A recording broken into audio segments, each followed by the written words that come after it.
मीनू जी, मुझे एक चीज जरा ये बताइए, जो मैं आपसे एक बात पहले शुरुआत में मैंने कही कि राहुल गांधी प्रियंका गांधी को एक,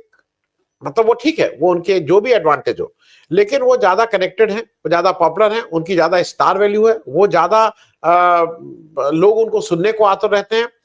इसके सामने जब मोदी जी आते हैं तो मोदी जी का रवैया काफी कुछ महाराजाओं जैसा होता है।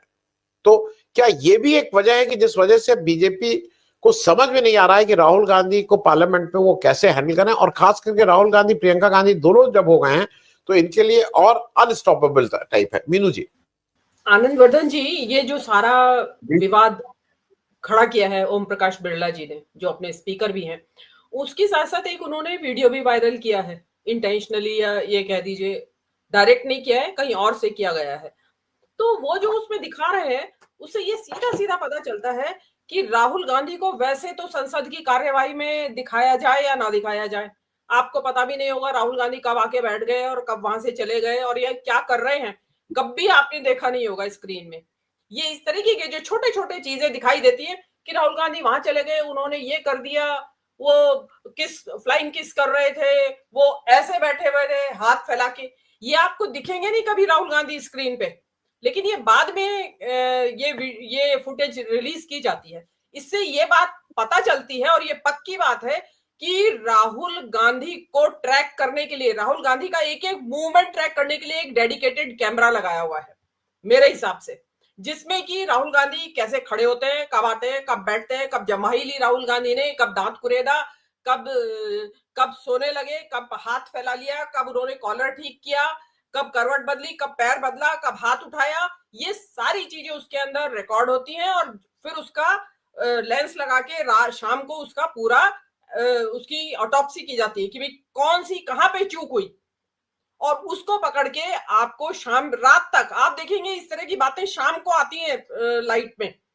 और आज जिस टाइम बिरला जी की आई, आपको कहीं कुछ समझ में आया कि बिरला जी किस संदर्भ में कह रहे हैं, क्योंकि आपको स्क्रीन पे कुछ दिखाई नहीं दे रहा था राहुल गांधी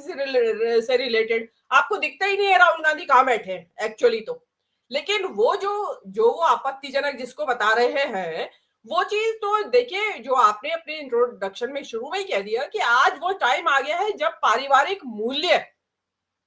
और परिवार की संस्था समझ कहूंगी मैं तो, या फिर मानवीय संवेदनाएं, उनको हे माना गया है कि डिस्पेकेबल, कि यार ये नहीं, जो जिस नेता का परिवार नहीं है वो महान है,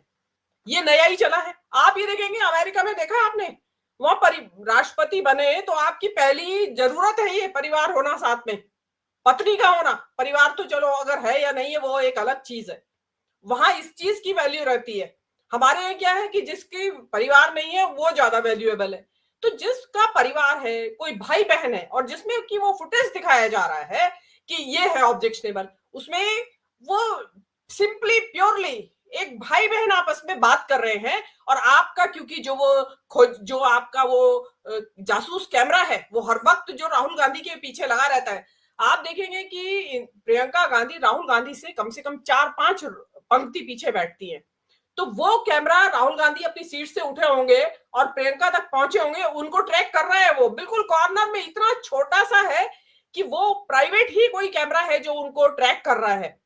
अदरवाइज तो वो दिखाने की जरूरत भी नहीं थी, उस एरिया को तो कभी कोई कवर करता भी नहीं है, उसको जानबूझ के कवर किया गया और उसमें उनको ये मिला कि ये तो जी ऑब्जेक्शनेबल है। अरे भाई, भाई बहन की बातें हो रही है, भाई बहन कुछ बात कर रहे हैं, उन्होंने उसको उठाया है प्रियंका गांधी को, उनको प्रोबेबली जो मैं अगर मुझे कोई कहे कि री एनेक्ट करो सीन को, तो वो ये कि चलो चलना नहीं है क्या, जल्दी करो उठो, क्योंकि प्रियंका गांधी वहां बैठी हुई थी तसल्ली से, वो उनको उठाने की कोशिश कर रहे थे कि उठो, हाथ पकड़ा उन्होंने उसका, वो उठ गई। अगर प्रियंका गांधी को कोई ऑब्जेक्शन होता तो वो उठती ना, या हाथ झटकती उनका, उन्होंने नहीं झटका। इट मीन्स सारा उनको कोई दिक्कत नहीं है, इनको दिक्कत है। और इसमें एक चीज और मैं बताना चाहती हूँ आनंद वर्धन जी, राहुल गांधी कुछ करे या प्रियंका को तो अभी इतना नहीं कह पाते हैं ये, लेकिन राहुल गांधी कुछ भी करे तो इनकी हालत वो सास वाली हो गई है, जैसे सास को काम रहता है हर वक्त बहू में मीन मेख निकालना, मतलब कि वो हंस रही है तो भी कहेगी कि तूने मुंह क्यों खोला हंसते हुए, या दांत क्यों दिखाई दे गए तेरे, दांत नहीं दिखने चाहिए थे, मतलब उसको इतनी भी छूट नहीं है कि वो मुंह खोल के हंस भी सके बहू, कि आटा गूंथ रही है तो हिल क्यों रही है, बगैर हिले आटा गूंथ, तो हर बात में नुक्स निकालना राहुल गांधी की, क्योंकि आपने कहा कि क्योंकि राहुल गांधी की बात से लोग मुतमईन होने लगे हैं, वो लगता है कि ये आदमी कुछ सही बात कर रहा है, मुद्दों की बात कर रहा है, और राहुल गांधी को बोलने क्यों नहीं देंगे? क्योंकि वो हो सकता है अभिव्यक्ति की आजादी की बात उठाने लगे। वो हो सकता है जज वर्मा के यहाँ से जो नकदी मिली है या तथाकथित तौर पे उसके बारे में कोई मुद्दा उठाने लगे, और जैसा कि वो बार बार कह रहे हैं कुंभ के बारे में या जो बेरोजगारी के बारे में, मैं अपनी बातें मैं कहना चाहता था, और इस देश में रोज कुछ नया नया घटित हो रहा है उसके बारे में वो कुछ कहना चाहते थे। तो उससे पहले कि वो बोले, उसको पहले ही उसका मुंह बंद कर दो, उसके ऊपर इतनी विष्ठा फेंक दो कि वो उसी को साफ करने में लग जाए।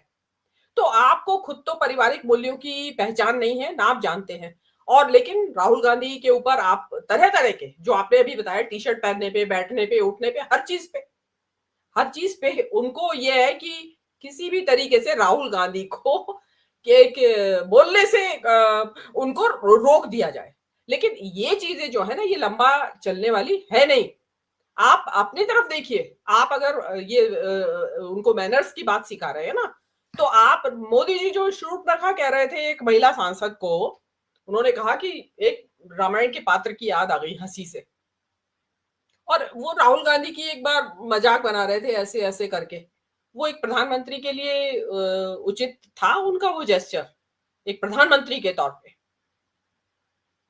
तो लेकिन उनको क्या है कि वो खुद तो हर चीज से ऊपर हैं, किसी भी नियम से, कायदे से, कानून से, शालीनता से उनको कोई शालीनता से लेना देना नहीं है। लेकिन राहुल गांधी के ऊपर हर चीज लागू होगी कि आप कितना लंबा कदम रखेंगे, कितनी दूर चलेंगे, कैसे उठेंगे, कैसे बैठेंगे। मतलब आप राहुल गांधी को तहजीब सिखाएंगे, सॉरी टू से, मतलब इस मामले में तो शायद आप राहुल गांधी को तहजीब तो नहीं सिखा सकते। I am telling you, politics सिखा सकते हैं प्रोबेबली, आपके जैसी जो नफरत की पॉलिटिक्स है या खौफ पैदा करने की, वो तो डेफिनेटली आप सिखा सकते हैं। लेकिन तहजीब आप राहुल को सिखाएं या प्रियंका को सिखाएं, आई एम सॉरी टू से, आप नहीं सिखा सकते, उल्टे सीख लीजिए उनसे। जी मीनू जी, मैं एक चीज और इसलिए पूछ लूं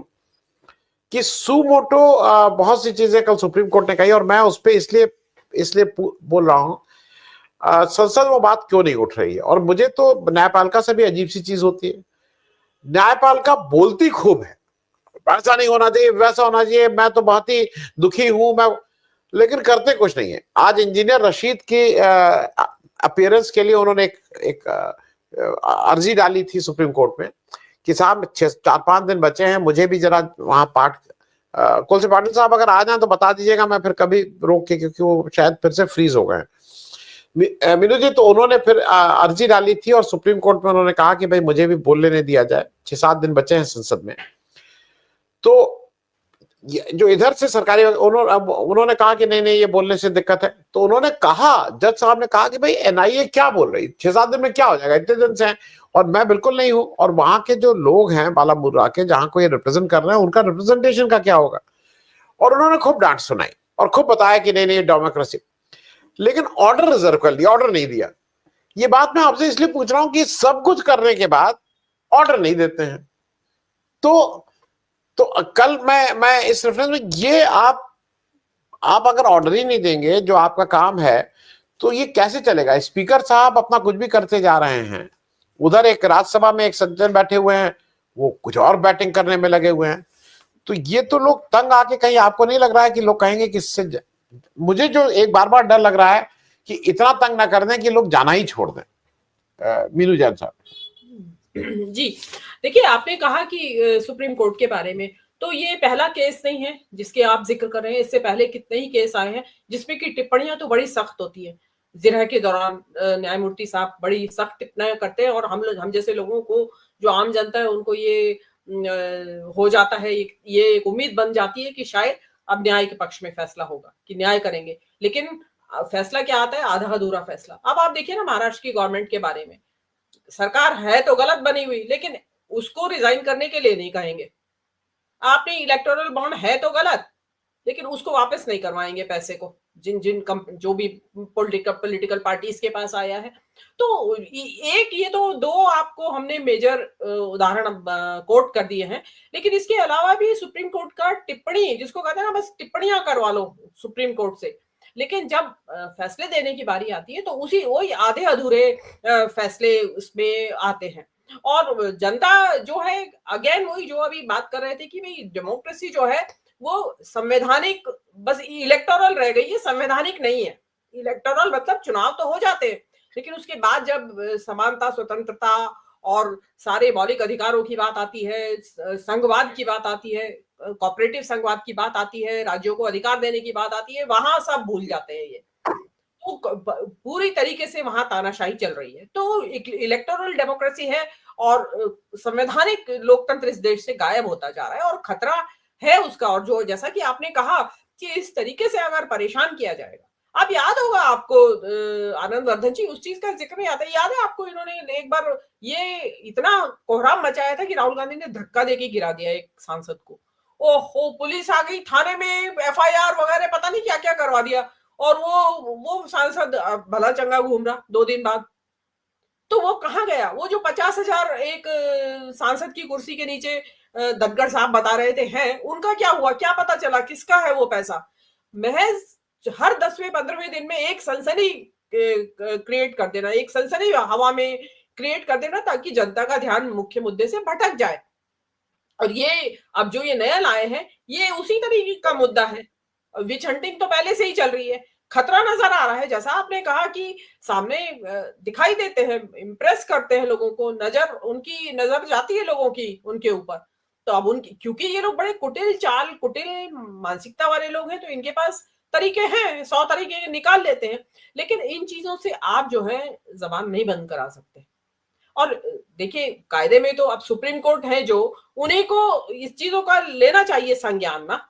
जो आप मस्जिदें ढक गई तिरपाल से, उसके बारे में कोई कोई सुप्रीम कोर्ट का कोई ये नहीं कि ये हो क्या रहा है इस देश के अंदर। अभी रामनवमी आ रही है, आप देखिएगा उसमें क्या होगा। कोई वो मोटो लिया सुप्रीम कोर्ट ने कि भाई उसको पहले से पहले ही हम उसको ऐसी व्यवस्था करवाएं राज्य सरकारों से कि ये इस तरह का झगड़ा ही ना हो। लेकिन एक देश को एक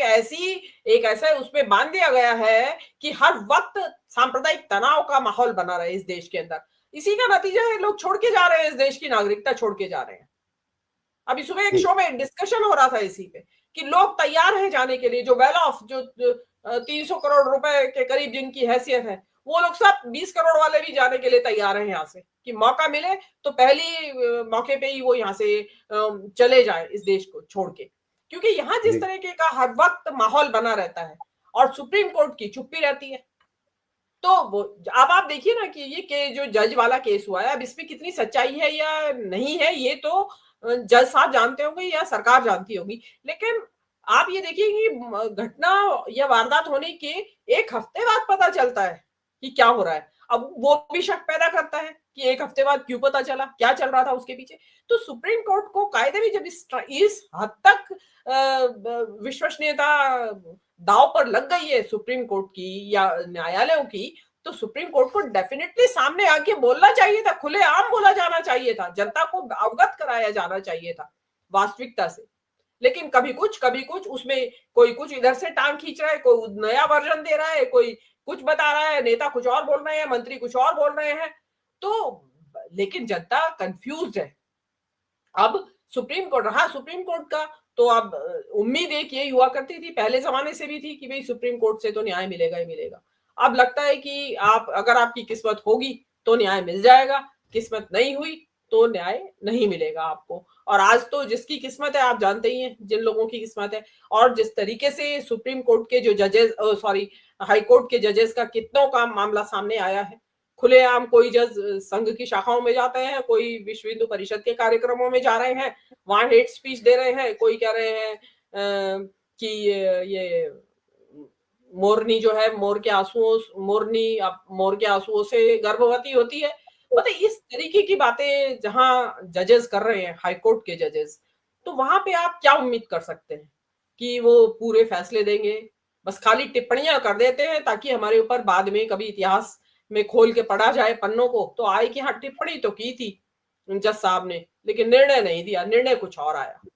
लेकिन अब जिस हाल में देश पहुंचा हुआ है, उसमें तो अब लगता नहीं है कि कहीं कोई उम्मीद बची है। मतलब कब क्या हो जाए कोई नहीं जानता। जी।